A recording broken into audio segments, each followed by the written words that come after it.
Hello, everyone. Another message for my spiritual people. So let's give everybody else a moment to get past it. Okay. Hello, spiritual team. How are you guys doing? So I wanted to tell you guys a little history on my journey in this whole spiritual world. So pretty much started when I was 3 years old, when I had a dream that somebody was going to break into our house. And of course, my mom was like, no, that's not going to happen. No. It's just a dream. And the next night, someone broke into our house and tried to kill my mom. Long story short, they were not successful. And they were caught and a whole bunch of things like that. So, of course, my family, being a very spiritual family, was like, oh, wait, she's gifted, she's a dreamer. Although I always question why me having a dream, nobody thought of this or whatever. I was like, why didn't they know that the first time? Why didn't she listen? But anyway, she listened after that. A lot of different things happened over time, but people would always call and ask questions like, what kind of dream did I have? And these would be adults. I was a kid, and adults would be wanting to know my dreams, and of course I didn't know why, but I would always tell, like, I had a dream, or I had a thought, or I had a vision, or something like that. And in my family, that was okay, but it was kind of also a secret, meaning in the church, like when pastors would ask like what I was dreaming and stuff, it was good or stuff like that, but it didn't go beyond our immediate environment. Like I used to have to go stay with my grandmother because I had to protect her from the witches, and I'm a kid, right? So all these kinds of weird things used to happen, and I would wonder what's happening. Well, later on, I found out, like, my dreams were being interpreted, and when they would interpret my dreams, like, they would play lottery numbers and bet money, because my dreams were linked to certain lottery numbers, and so they would win money. And like my grandfather at least used to buy us some food. Now my mama didn't used to play the lotto off of my dreams, but other people did, or they were making adjustments in their lives based off of my dreams and stuff like that. Again, I'm a kid, so I don't really understand all of this, so it was confusing to me. I'm just thinking something's wrong with me because I have all these dreams that come true, and people always call me. And then I was kind of also upset because I'm like, I don't like everybody calling me. I felt like they were using me. And then I felt like these people are adults. Why are they calling me? I'm a kid. But more importantly, this is the other thing that I felt. And in my childhood, I went through some traumatic events. Like my sisters and I were homeless. We lived with a lot of different people for a lot of different reasons. I always felt like I was safe and protected because I had a spirit guide visit me when I was about 5, telling me that I was going to always be protected. So I kind of knew I would be safe. But I used to wonder, why is it we're going through this stuff? Why is it we don't have any lights? Why is it we don't have any water?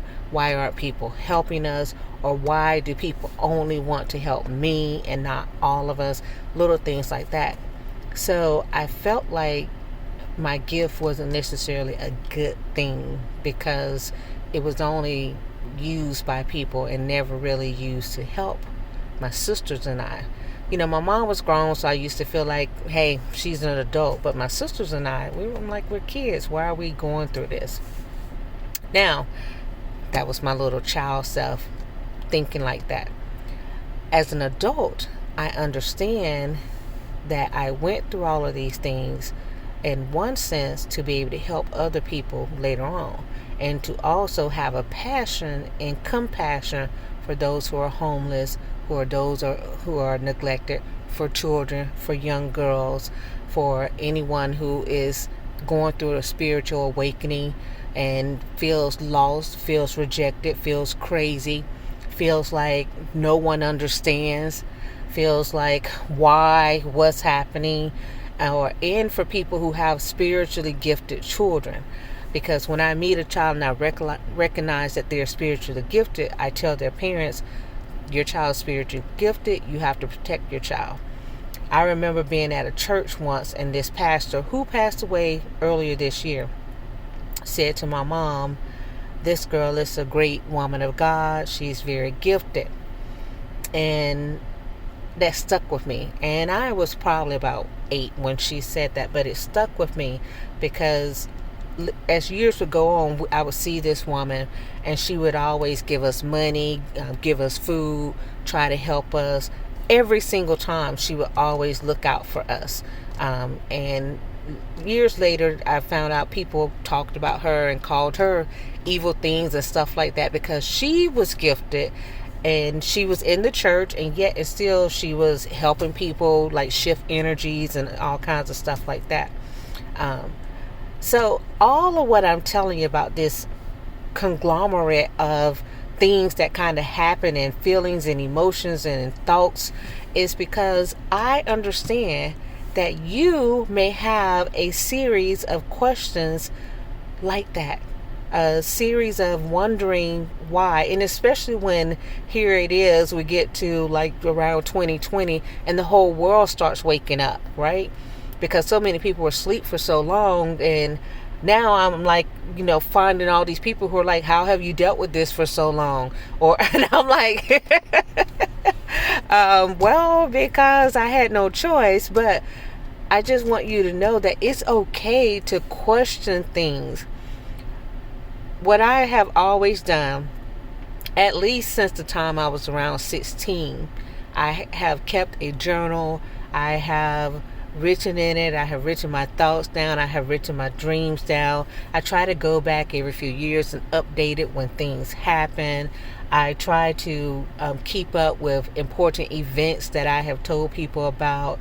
I'm not always good about that, so that I can understand my role in things and why things occur. I try to go back and when I meet someone who is going through something that I've already been through, I say, okay, this experience that I had was able to help this particular person.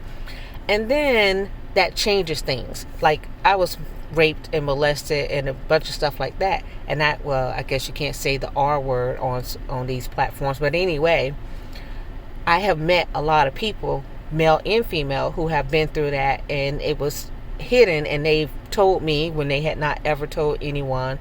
And we've done some work to help them overcome that. And I would not have been able to do that despite all of my degrees, because people who know me know I have like 8 degrees.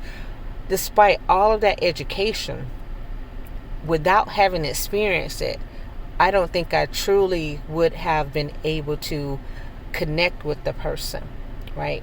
I'm an empath, so yes, I can feel somebody's emotions, but it's totally different when I have experienced that on such a deep level, and I know what it's like to go through life and hating a lot of things that have happened.